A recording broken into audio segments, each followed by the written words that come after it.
Stop wasting time that you don't have. Most guys are sold this lie where basically while you're young, just live your best life.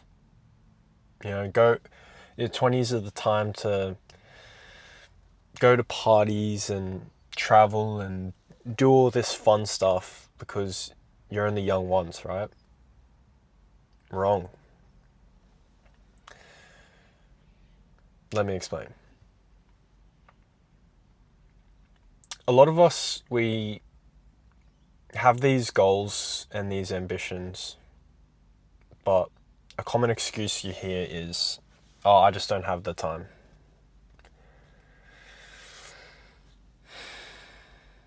Your 20s should be about setting up your future. That's our number one priority. And I'm not saying you can't have fun, you can't explore, expand your horizons while you're in your 20s. But your number one focus should be on maximizing my future, building and securing the life that I can live so that then I can do the stuff that I really want to do later. Now, I'm not saying, again, that you just have to sit in your room and grind 24/7 and never speak to anyone. No, that's not how a human lives. It is good every now and again I think traveling can be a good thing, can be a productive thing. You can learn stuff.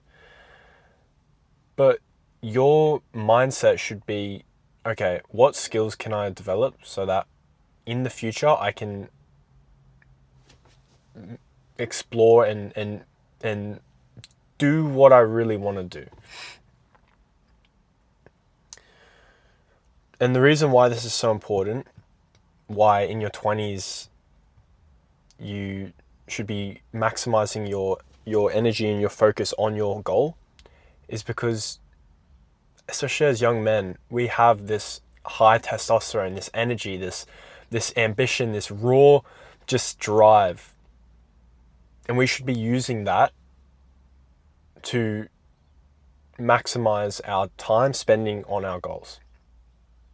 Not to mention the lack of family commitments and just responsibilities you have when you move out of home and get in a full-time job.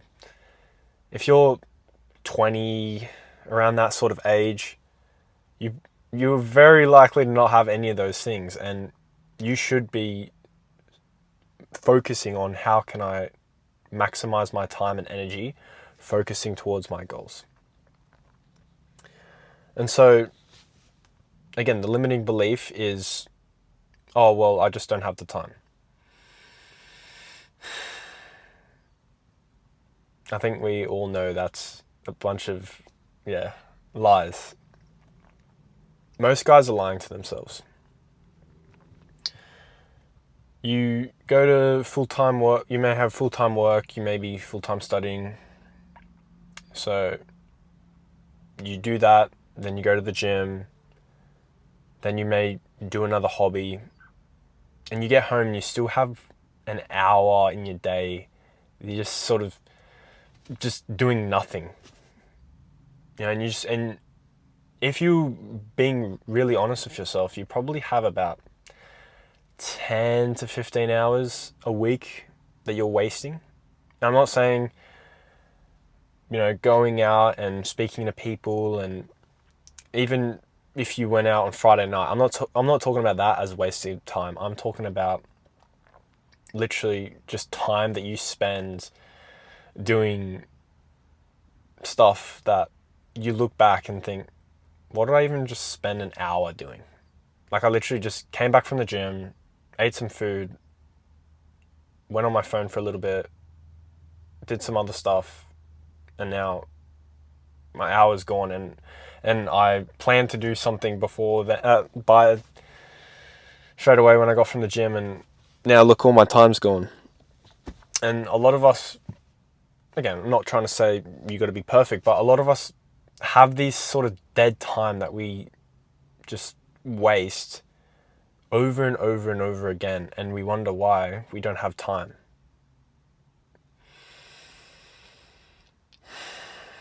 I bet your screen time is still probably 3 hours a day, by the way. So not to mention that. But it's just about, how are you thinking when it comes to your time? How are you valuing your time? That's what I really wanted to talk about.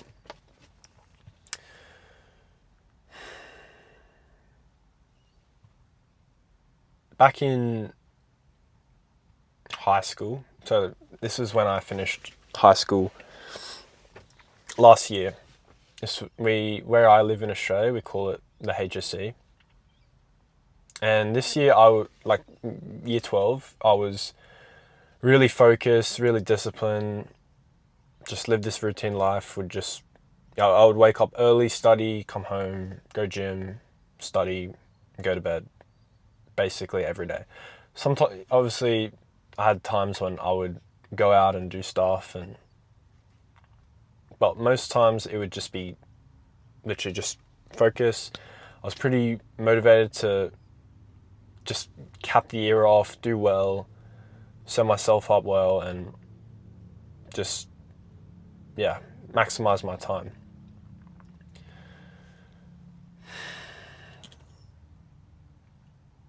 And when I finished my break, it's pretty common that you spend the time going on holidays and stuff. But I remember talking to a mate of mine who I would say is like, he was pretty equally ambitious at the time. But I remember being on this phone call and we were talking about how after our final exams, this was in the final exam block, how we were just going to get straight into work, make some money. We didn't want to waste our time, right? Because we were ambitious. We wanted to, make some money and really capitalize the summer break when everyone else is sort of mucking around doing stuff. And so, final exams finished. I told my mate, I wanted to get a job. I want to start making money. I really wanted to use my time productively. First 2 weeks after my exam block finished, I started to wind down a bit, as you naturally do. You think, I got more time. I can sort of just take it easy now. It's no big deal. So I start turning off my alarm.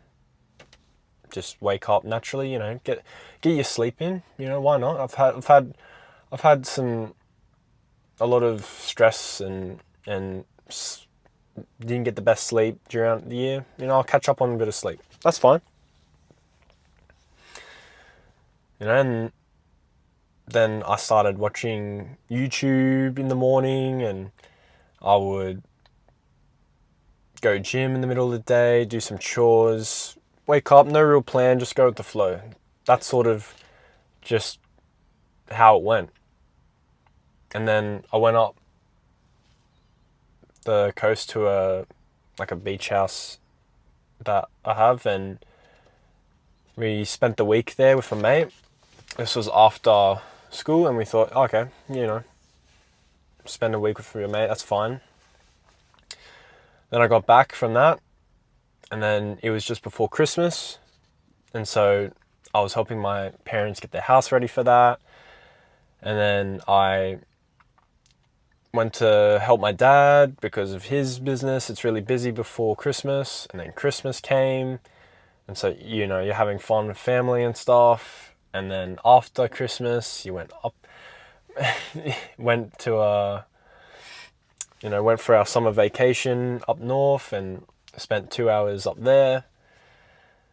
By the time I actually got to apply for this job that I said, it was already mid-January.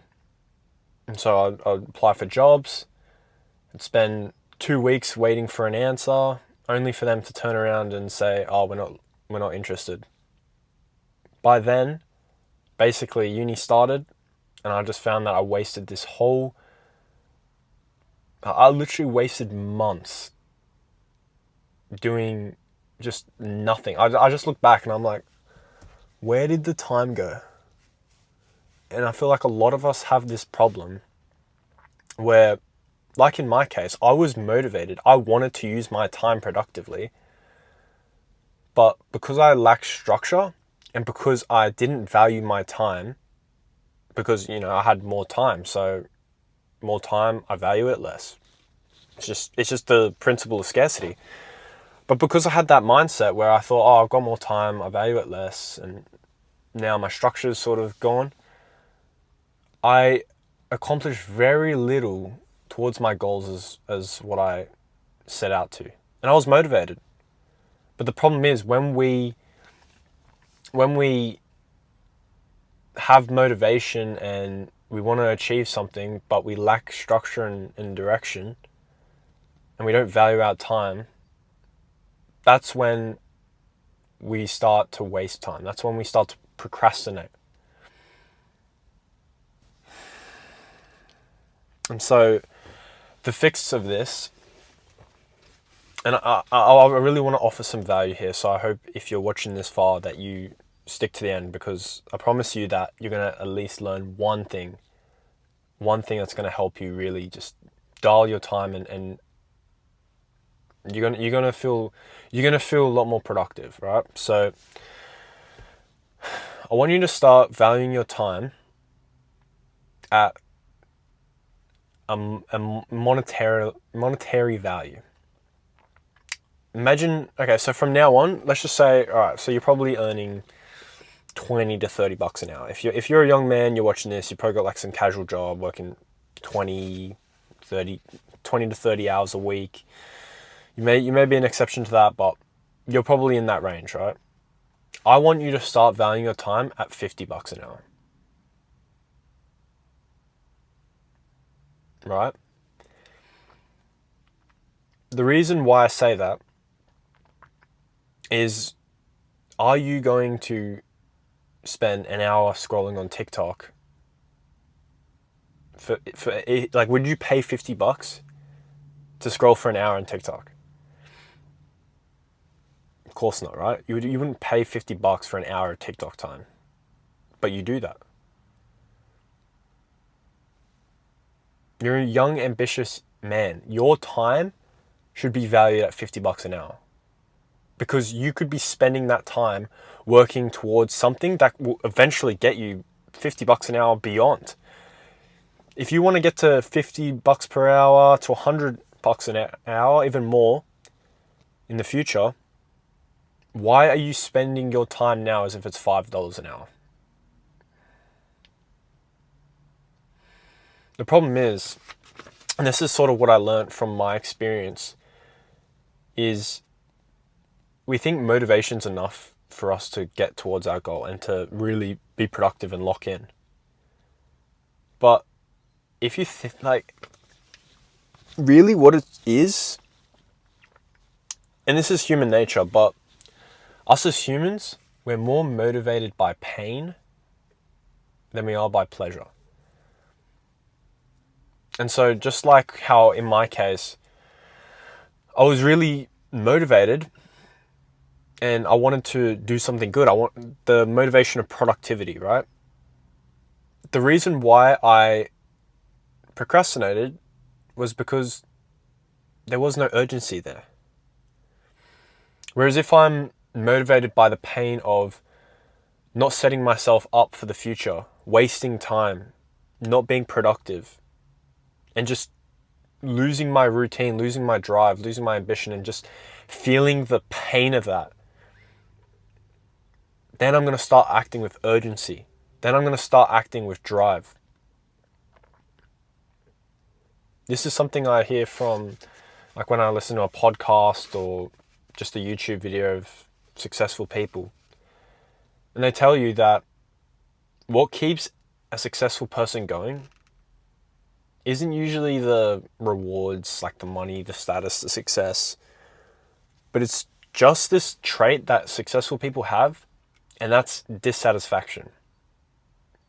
They're dissatisfied with their life, and that's why they're so ambitious to work better, because they know that they can achieve so much more.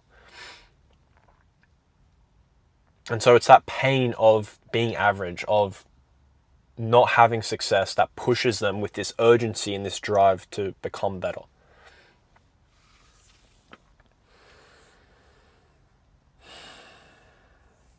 And so when you have this lack of urgency, when you don't have this structure, that's when you find yourself being lazy and unproductive, because you just feel like you've got all this time.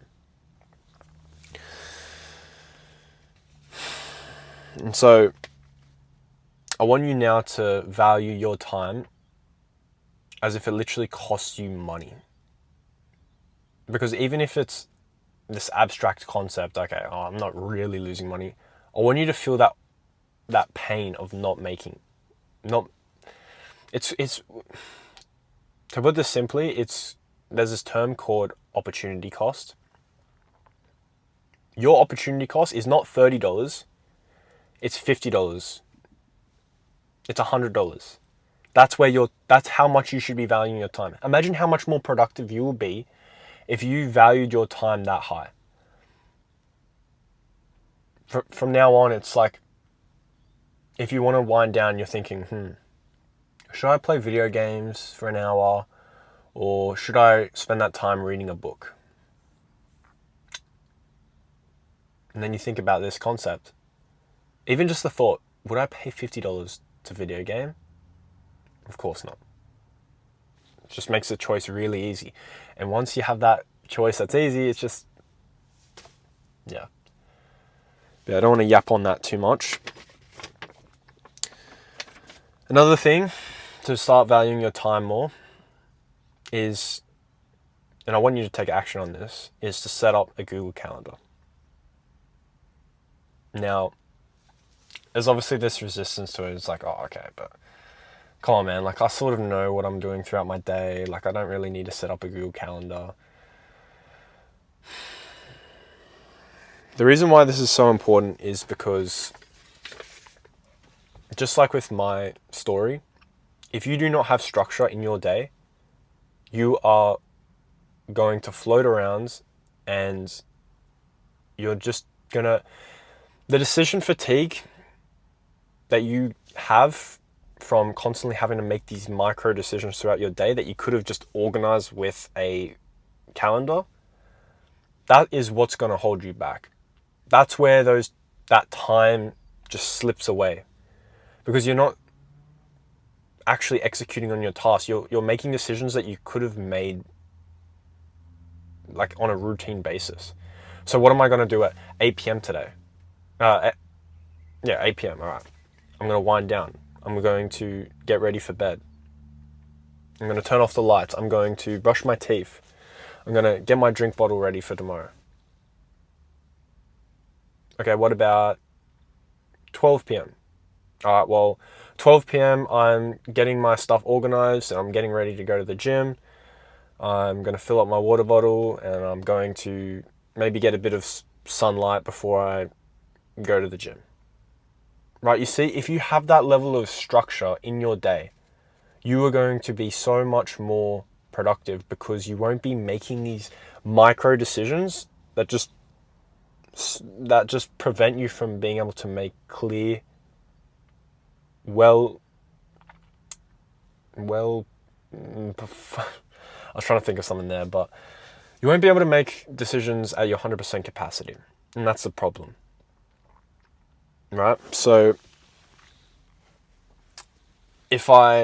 hopefully I remember to actually add my Google Calendar here, but if you can see this, it doesn't have to be all that complicated.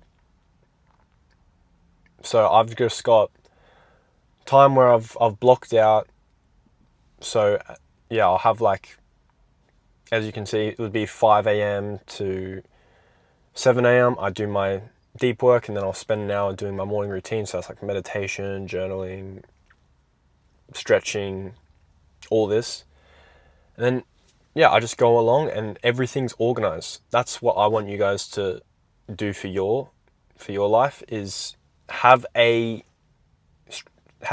Google Calendar that matches your routine, your lifestyle. And trust me, if you do that, you'll be so much more productive.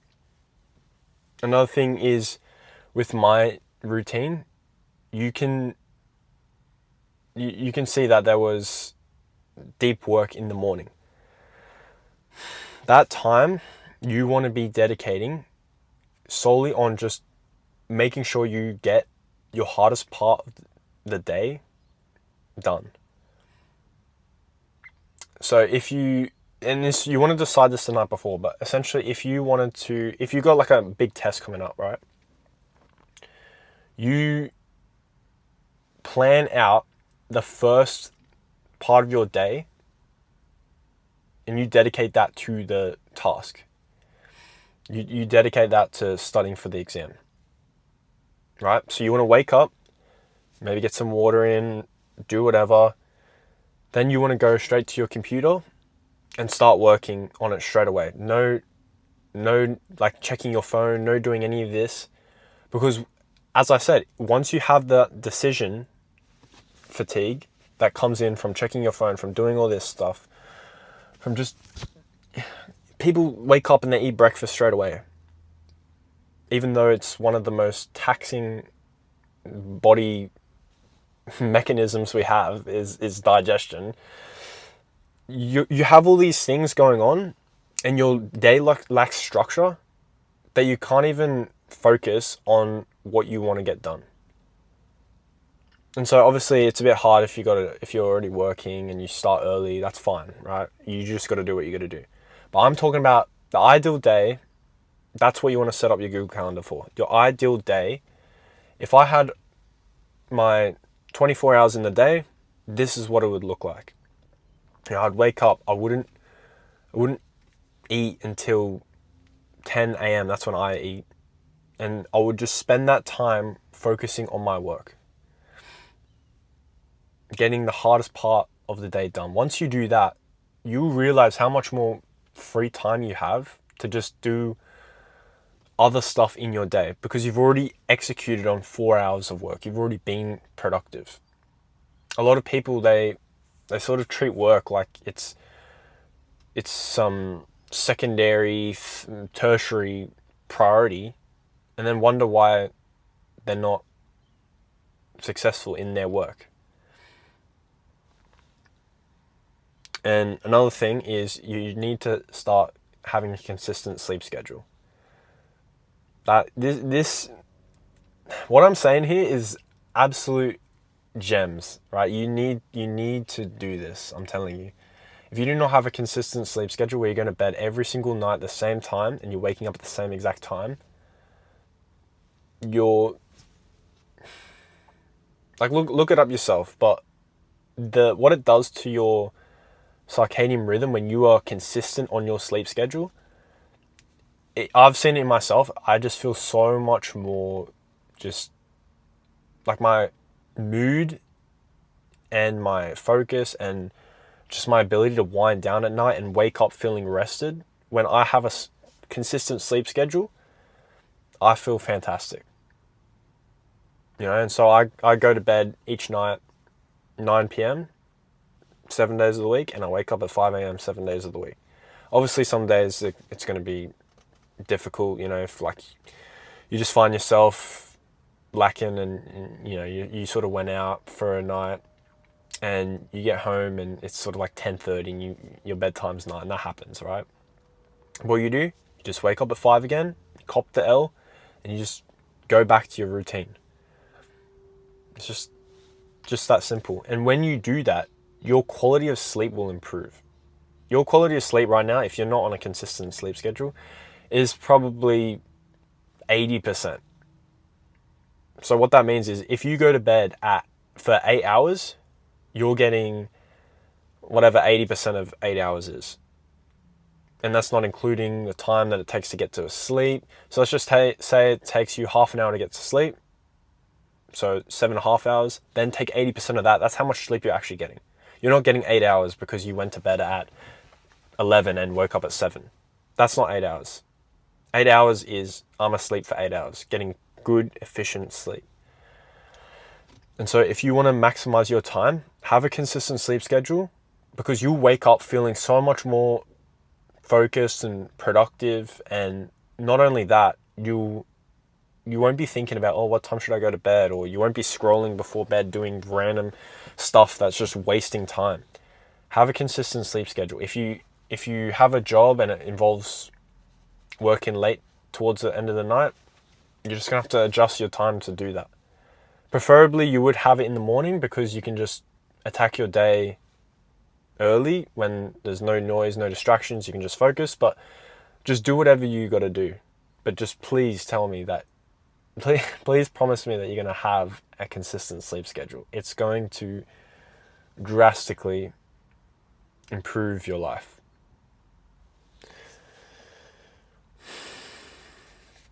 Another point is productivity is not the same as motion.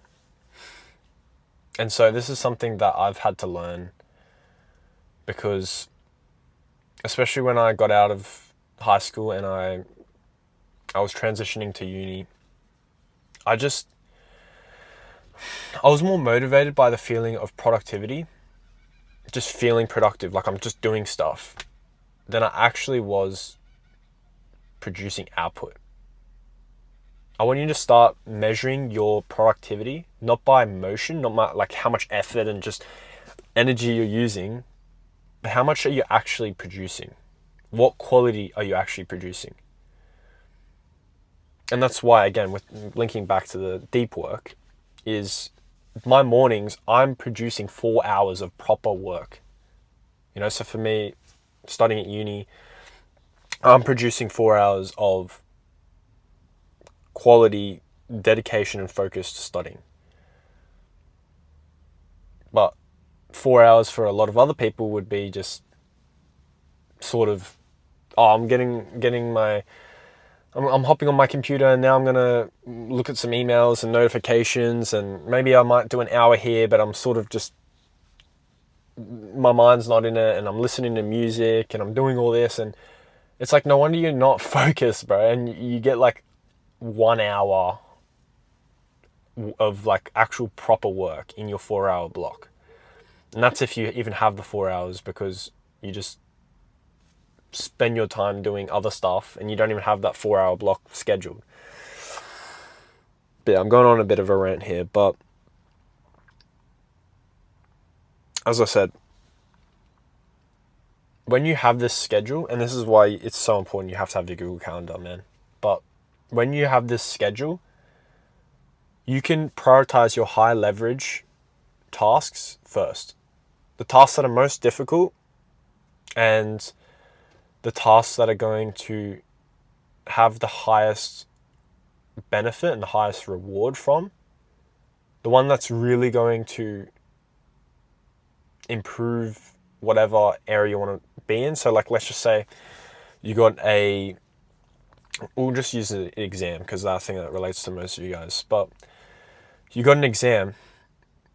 The higher leverage task in that scenario is doing the practice questions, doing the difficult questions that require high cognitive load, just a lot of effort, right? The lower leverage task would be, I don't know, reading the assessment notification or organizing your stuff for the exam. Just like stuff that you could literally do at 7 p.m. at night. You want to make sure that you're doing the highest leverage tasks first. The stuff where your brain is most like awake and most energized, that's what you want to be dedicating to doing the part that's going to maximize your results. It's called the 80-20 rule, where essentially you just do the 20% of tasks that you do throughout the day that produce the 80% of the output. And so if you just do that, if you just do your 80-20 task of the day, you already find that you'll be so much more productive. It's not about how much time you spend working, it's how much are you actually producing.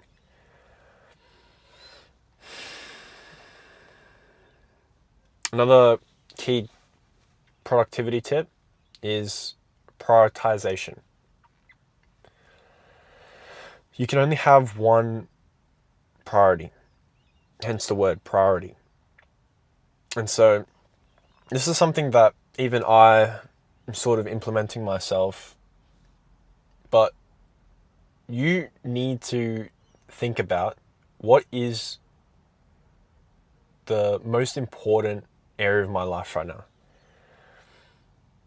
Is it gym? Is it work? Is it my relationships even? Whatever it is, the reason why this is so important, and I'll link it back to just something that I sort of learnt, but when you hear the word monk mode, right? Essentially, it's the way I thought about it, and the way I understand it is, you essentially just you're locked in. You don't speak to anyone for, and you just sort of like live this lifestyle of a monk, right? You're just super dedicated and super focused. You're just routine, and you're just dialed in on your work, right? And I sort of always thought about it as if that's like a lifestyle. But I heard this not too long ago. But essentially the principle behind monk mode, and this is what a lot of people don't explain, but the principle behind monk mode is you are essentially sprinting towards a certain priority that you have. So you can have like mini sprints throughout the year, right? So let's just say I'll use a personal example. So I'm trying to prepare for a running event that is happening in August. So less than 2 months from now. So I'm beginning to cut. I'm beginning to really try and dial in my long distance running for this event, right? Because I think it'll be a really big achievement. It's good for my health. It's good for my discipline, whatever. And so I'm going to organize my time so that I make sure that that is my priority. At the moment, I would actually say it is for an upcoming exam. It's a big exam. So I've still got that time in the morning where I'm focused on the exam, but that is going to be my next priority. And so when that comes up, I'm going to start tapering my volume of bodybuilding workouts, and I'm going to start doing more of my running. And it makes sense, right? Like, you just do whatever is the biggest priority at the moment, the most urgent, right? But the problem is, we always have 3 different priorities going on at once. Now, it doesn't mean I can't still go to the gym. It doesn't mean I can't still work on even this YouTube channel. It doesn't mean that. It just means that I make sure that regardless of what happens for the day, as long as I get my run in, for example, then it's a success. Right? So it's just having that prioritization.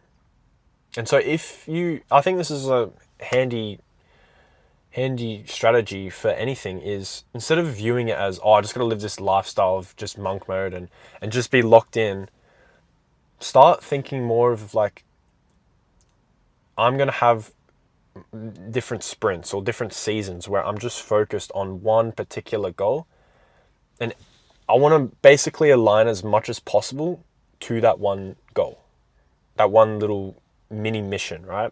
It's just like a task in a video game. You have a certain task, and while there may be other tasks that you could be doing, your focus is on getting that task done. And so you're going to align everything towards that task. So for me, with my running, I might move that earlier in the day to make sure I am dialed in with my diet, that I'm stretching, I'm making sure I'm fit and just like in a good state of mind for it. right? That's what it means to, that's like the principle of monk mode. That's what I've been learning. I feel like that's really helpful. Just always think to yourself, what is the biggest priority that if I got it done, it would be the highest leverage. It would be the most reward. And so prioritize that. Make that the most important part of your day. You can only have one priority at a time. You can't do two things. Like, you can still do two things at once, but you can't do two things effectively. Multitasking, essentially, it's flawed in the sense where you can't do two things 100% effort. There's always going to be, if you want to do both at the same time, you might have to do 80% effort on both. Right? And so figure out what's your priority and have this mindset of sprinting towards it.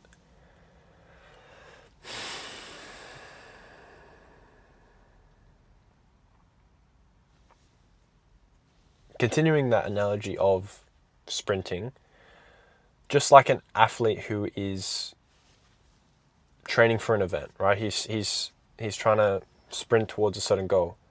Rest is also important. Now, if you've watched this far, you probably think that I'm like against rest. That I think, you shouldn't rest. You should just work because you're 20s and all that. That's absolutely false. I'm not saying you can't rest. Resting is important. Athletes rest. Even the top athletes, they still sleep 8 to 10 hours a day.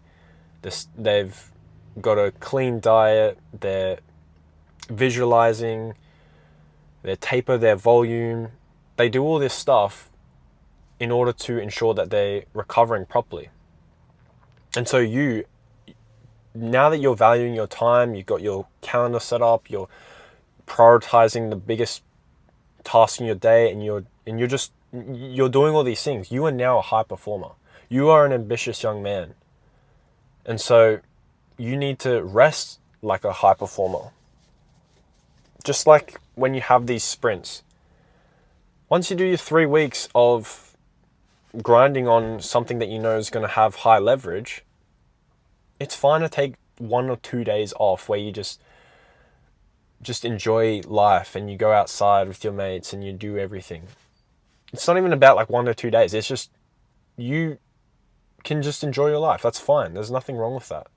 Go out and explore with your mates. Travel and do stuff if you want to. That's fine. But only do that once you've actually achieved what you wanted to do.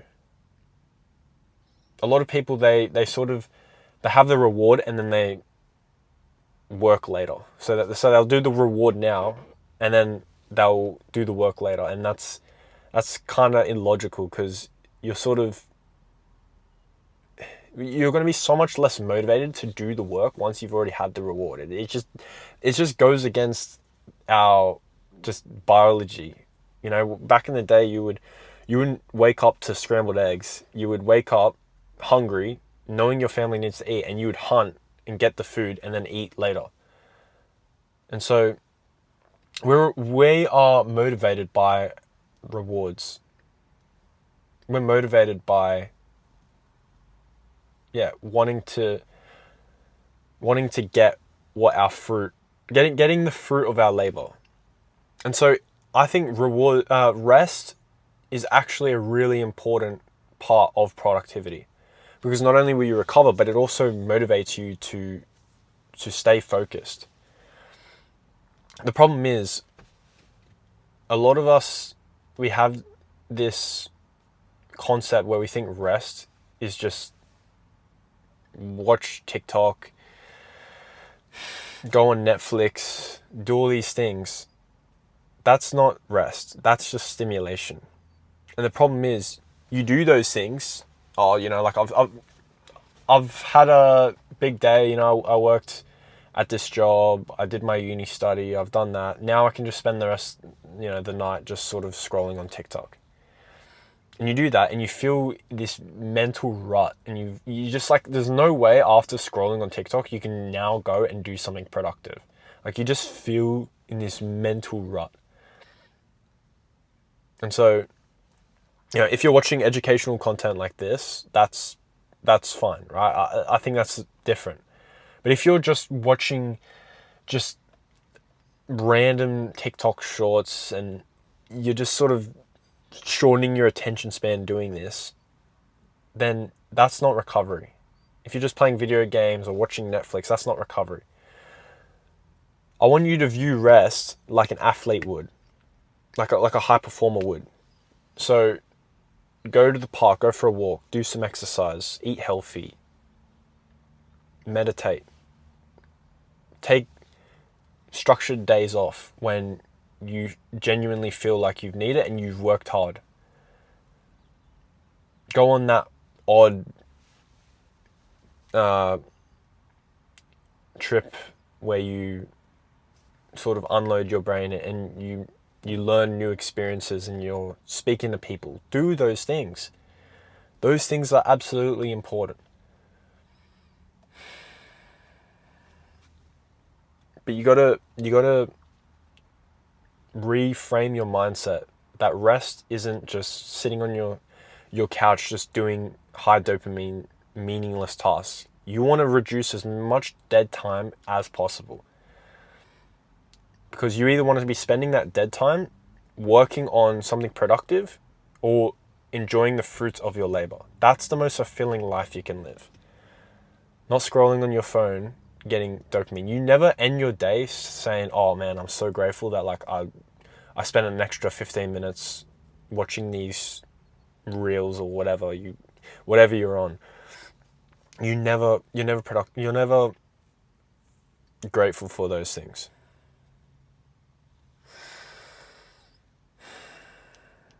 Okay, so I want you to start living life and approaching it with this sort of sprint, recover,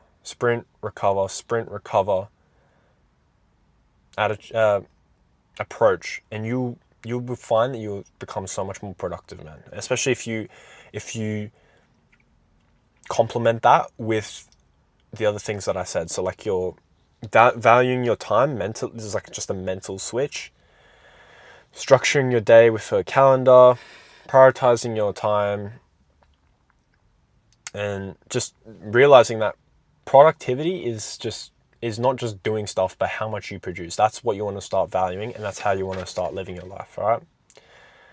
So if you found this video helpful, if you watched the end, I'm sure you've gained something practical, something insightful.